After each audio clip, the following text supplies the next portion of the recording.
దళితులు క్రైస్తవులుగా మారితే ఎస్సీ హోదా రద్దు చేసిన 1950 ఆగస్టు 10 నాటి ఆర్డర్ అది పూర్తిగా రాజ్యాంగ విరుద్ధం. అది వివక్షతతో కూడిన వచ్చిన ఆర్డర్. అది వివక్షతకు గుర్తు, అది రాజ్యాంగ వ్యతిరేకతకు గుర్తు. అదే సమయంలో అది మనువాద దృక్పథానికి అదొక గుర్తు. ఆర్డర్ రద్దయ్యేంత వరకు తెలుగు నేల మీద నుంచి మొదలుకుంటే దేశవ్యాప్తంగా జరిగే ఆ పోరాటంలో 1950 ఆగస్టు 10 నాటి రాష్ట్రపతి ఆర్డర్ ఏదైతే ఉన్నదో ఆర్డర్ రద్దు కావాలనే ఒక ఉద్యమంలో అది తెలుగు రాష్ట్రాల నుంచి మొదలుకుంటే హైదరాబాద్ నుంచి మొదలుకుంటే ఢిల్లీ వరకు జరిగే ప్రయత్నాల్లో పోరాటాల్లో ఎంఆర్పిఎస్ పూర్తిగా భాగస్వామ్యం అవుతుంది. అన్ని విషయాల్లో అండదండలు అందిస్తుంది.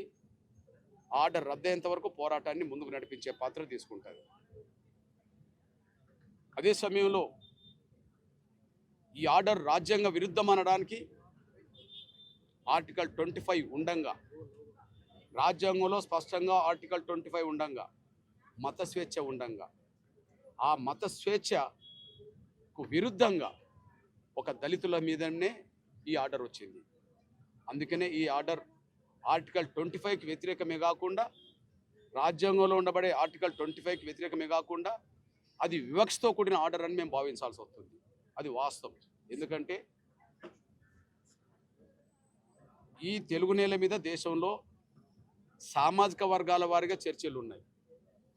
అదే సమయంలో ఒక చర్చిలోకి అన్ని సామాజిక వర్గాలు వస్తున్న చర్చలు కూడా ఉన్నాయి. ఉదాహరణకు ఒక చర్చిలో హైదరాబాదులో విశ్వాసులుగా ఎస్సీలు, ఎస్టీలు, బీసీలు, ఓసీలు వచ్చి వెళ్ళిపోతుంటారు, ప్రార్థన చేసి వెళ్ళిపోతుంటారు. ఆ చర్చిలో వచ్చి ప్రార్థన చేసే ఓసీలు అవుతే వాళ్ళు ఓసీలో ఏ కులమైనా వాళ్ళ కుల హోదా అట్లనే ఉంటుంది. వాళ్ళ ఈడబ్ల్యూఎస్ రిజర్వేషన్లు అమలు జరుగుతున్నాయి. ఓసీలో పేదలుంటే పేదల సంక్షేమ పథకాలు కూడా అమలు జరుగుతున్నాయి. అట్లనే బీసీలు అదే చర్చికి వచ్చి వెళ్ళిపోతే వాళ్ళ బీసీ హోదా కొనసాగుతుంది, బీసీ రిజర్వేషన్లు కొనసాగుతున్నాయి, బీసీ సంక్షేమ పథకాలు కూడా బీసీ కార్పొరేషన్ పేరుతో అమలు జరుగుతున్నాయి. అదే చర్చికి ఎస్టీలు వస్తే ఎస్టీ హోదా కొనసాగుతుంది, ఎస్టీ రిజర్వేషన్లు అమలు జరుగుతున్నాయి, ఎస్టీల పేరుతో వచ్చే సంక్షేమ పథకాలు ఎస్టీలకు వస్తున్నాయి. మరి అదే చర్చిలో ఎస్సీలు వస్తే ఎస్సీ హోదా రద్దు కావడం ఏంది, ఎస్సీ రిజర్వేషన్లు రద్దు కావడం ఏంది, ఎస్సీ సంక్షేమ పథకాలు దూరం కావడం ఏంది? అంటే ఆర్డర్ రాజ్యాంగానికి విరుద్ధము, ఆర్డర్ వివక్షతో కూడిన ఆర్డర్ కాబట్టి దాన్ని పూర్తిగా రద్దు చేయించాల్సిన బాధ్యత రాజ్యాంగాన్ని గౌరవించే ప్రతి ఒక్కరి మీద, ఆర్టికల్ 25ని ఖచ్చితంగా అందరికీ వర్తింపజేయాలనే అంశం మీద ప్రతి ఒక్కరూ ఇందులో భాగస్వాములు కావాలని చెప్పి ఎంఆర్పిఎస్ పిలుపునిస్తుంది. అంతేకాదు ఈ దేశంలో క్రైస్తవ్యం పేరుతో విశ్వాసులుగా మారితే నష్టపోయింది దళితులు, లబ్ధి పొందింది ఉన్నత వర్గాలు.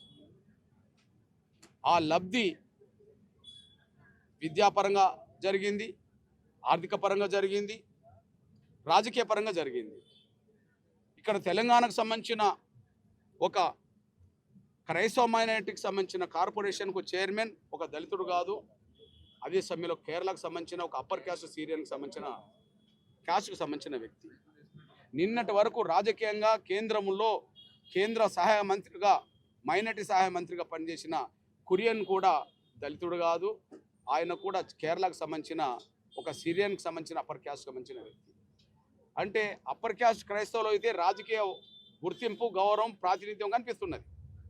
అట్లనే అణగారిన వర్గాలకు సంబంధించిన దళితులు అయితే వాళ్ళకు గుర్తింపు లేదు, గౌరవం లేదు, ఉన్నది రద్దు అవుతున్నది.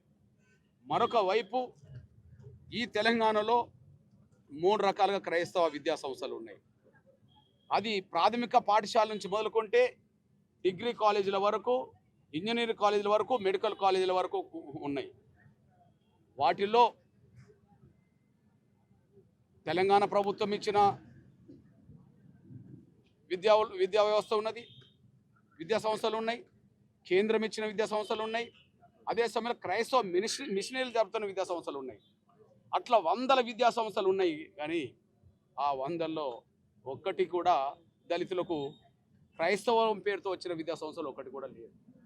అంటే ఇప్పుడు క్రైస్తవం పేరుతో వచ్చే విద్యా సంస్థలు, ప్రాథమిక పాఠశాలలు, ఓకే, ఇంటర్మీడియట్ కాలేజీలు, డిగ్రీ కాలేజీలు, మెడికల్ కాలేజీలు, ఇంజనీరింగ్ కాలేజీలు, అవి పేరుకు క్రైస్తవం పేరుతో వచ్చినాయి. కానీ ఆ పేరుతో లబ్ధి పొందింది మాత్రం ఉన్నత వర్గాల వాళ్ళు మాత్రమే లబ్ధి పొందారు. అంతేకాదు ఇక్కడ అన్ని పార్టీలకు సంబంధించిన వాళ్ళు చివరికి ఆ క్రైస్తవం పేరుతో వచ్చిన విద్యా సంస్థల్లో క్రైస్తవులు కానీ హిందూ ఉన్నత వర్గాలకు సంబంధించిన వాళ్ళు కూడా ఆ లబ్ధి పొందుతున్నారు. ఉదాహరణకు ఒక 2 ఉదాహరణలు తీసుకొస్తున్నా. మనకు అరోరా కాలేజీలు ఉన్నాయి. అరోరా కాలేజీలు కూడా క్రైస్తవ మైనార్టీ కోట కింద తీసుకొచ్చారు. ఆయన హిందువు, ఆయన అప్పర్ క్యాస్ట్. క్రైస్తవ కాలేజీలు క్రైస్తవం పేరుతో పర్మిషన్ తీసుకొచ్చి ఆ పేరుతో వచ్చిన మైనార్టీ పేరుతో వచ్చిన ఆర్థిక లబ్ధిని పొందుతున్నారు. అంత దూరం కూడా కాదు, మల్లారెడ్డి కాలేజీలు ఉన్నాయి. మల్లారెడ్డి కాలేజీల్లో కూడా మైనార్టీ కోటలో వచ్చిన, క్రైస్తవ మైనార్టీ కోటలో వచ్చిన కాలేజీలు ఉన్నాయి. ఇట్లా చెప్పుకుంటూ పోతే హైదరాబాద్లో ఏ క్రైస్తవం పేరుతో వచ్చిన విద్యా సంస్థలన్నా అక్కడ చదువుకుంటున్న స్టూడెంట్స్ దళిత క్రైస్తవులు పిల్లలు కాదు, ఉన్నత వర్గాలు డబ్బులు పెట్టే పిల్లలు. అక్కడ పాఠాలు నేర్పే టీచర్లు, లెక్చరర్స్, ప్రొఫెసర్స్ ఎవరైనా ఉంటే వాళ్ళు ఉన్నత వర్గాలకు సంబంధించిన వాళ్ళు. అక్కడ లబ్ధి పొందుతున్నది, పర్మిషన్ తెచ్చుకున్నది ఎవరంటే ఉన్నత వర్గాలకు సంబంధించిన వాళ్ళు. అంటే వాళ్ళు క్రైస్తవులు కాకపోయినా క్రైస్తవుల పేరుతో లబ్ధి పొందేటోళ్ళు ఉన్నత వర్గాలు అయిపోయినరు, క్రైస్తవులైనా లబ్ధి పొందేటోళ్ళు ఉన్నత వర్గాలు అయిపోయినరు. కానీ దళితులు క్రైస్తవులు మాత్రం వాడు ఎస్సీ పోతుంది, వాడి సంక్షేమం పోతుంది, వాడి ఉద్యోగాలు పోతున్నాయి, వాడి చదువు పోతున్నది, చివరికి వాడికి రాజకీయ లబ్ధి లేకుండా పోతున్నది, ఏం లేకుండా పోతున్నది. అంటే ఆర్డరు రాజ్యాంగ విరుద్ధం, ఆర్టికల్ 25. అదే సమయంలో అది వివక్షతో కూడిన ఆర్డర్. భారతదేశంలో అన్ని వర్గాలకు మత స్వేచ్ఛ ఉన్నది, దళితులకు ఎందుకు లేకుండా పోయింది? ఓసీలు క్రైస్తవులు మతం మారితే మీరు కాలేజీలు ఇస్తారా? మీరు యూనివర్సిటీలు ఇస్తారా? మీరు మెడికల్ కాలేజీలు ఇస్తారా? మీరు ఇంజనీరింగ్ కాలేజీలు ఇస్తారా? దళితేతరులు మారితే అన్ని విద్యా సంస్థలు ఇస్తారా? లేదా ఆర్థిక ప్రయోజనాలు ఇస్తారా? మీరు కేంద్ర మంత్రులు చేస్తారా? దళితేతరు క్రైస్తవులు అయితే వాళ్ళు కేంద్ర మంత్రులు చేస్తారా? మైనార్టీ క్రైస్తవ కోట కింద ఇక్కడ మీరు కార్పొరేషన్ చైర్మన్ చేస్తారా? కానీ దళితులు క్రైస్తవులుగా మారితే ఎస్సీ హోదా రద్దు చేస్తారా? ఈ రద్దయ్యే చేస్తూ వచ్చిన ఆర్డర్ ఏదైతున్నదో 76 సంవత్సరాలు. ఈ 76 సంవత్సరాల్లో ఎవరు కూడా ఈ సమస్య పరిష్కారం కోసం సీరియస్గా తీసుకున్నట్టుగా కనిపించలేదు. నష్టపోతున్న వర్గాలు దళితులు కాబట్టి నష్టపోని అన్నట్టుగానే చూసుకుంటూ వచ్చారు. కానీ ఆ నష్టాన్ని భర్తీ చేసే విధంగా, న్యాయం చేసే విధంగా ఎవరు ముందుకు రాకపోవడం బాధాకరం. ఇట్లాంటి పరిస్థితుల్లోనే ఖచ్చితంగా ఇప్పుడిప్పుడే నా దళిత క్రైస్తవ సమాజం మేల్కొంటుంది. నేను ఈ మతంలో ఉండండి, ఆ మతంలో పోండి అని చెప్పి నేను ఎవరికి చెప్పింది లేదు, చెప్పేది లేదు. నేను రాజ్యాంగాన్ని గౌరవించే వ్యక్తిని. రాజ్యాంగంలో అన్ని మతాలు సమానమే. నాకు ఎవరి మతాన్నైనా విశ్వసించే, గౌరవిస్తే సాంప్రదాయం నాకున్నది. కానీ ఒకరిని నెత్తి మీద పెట్టుకొని ఒకరిని కించపరిచే సంస్కృతికి నేను ఎప్పుడు రాలేదు. అది ఒక అంశం. కానీ ఇది న్యాయం కాబట్టి, ఆర్డర్ దుర్మార్గం కాబట్టి, ఆర్డర్ వివక్షత ఉన్నది కాబట్టి, ఆర్డర్ రాజ్యాంగ విరుద్ధం ఉన్నది కాబట్టి ఖచ్చితంగా ఆర్డర్ రద్దయ్యేంత వరకు మాత్రం జరిగే ప్రతి ప్రయత్నంలో దళిత క్రైస్తవులను చైతన్యం చేసే కాడ, పోరాటానికి సిద్ధం చేసే కాడ, దళిత క్రైస్తవ సమాజానికి మద్దతు కూడా కట్టే కాడ, దళిత క్రైస్తవ సమాజ సమస్య పరిష్కారం కోసం చర్చలు జరిపే కాడ, అవసరం ఉంటే పోరాటాన్ని ముందుకు తీసుకెళ్లే కాడ ఎంఆర్పిఎస్ తమ వంతు పాత్ర సీరియస్గా పోషిస్తుంది. ఇందులో ఎక్కడా రాజీ పడకుండానే యుద్ధాన్ని కొనసాగిస్తామనే విషయం కూడా తెలియజేస్తున్నాం.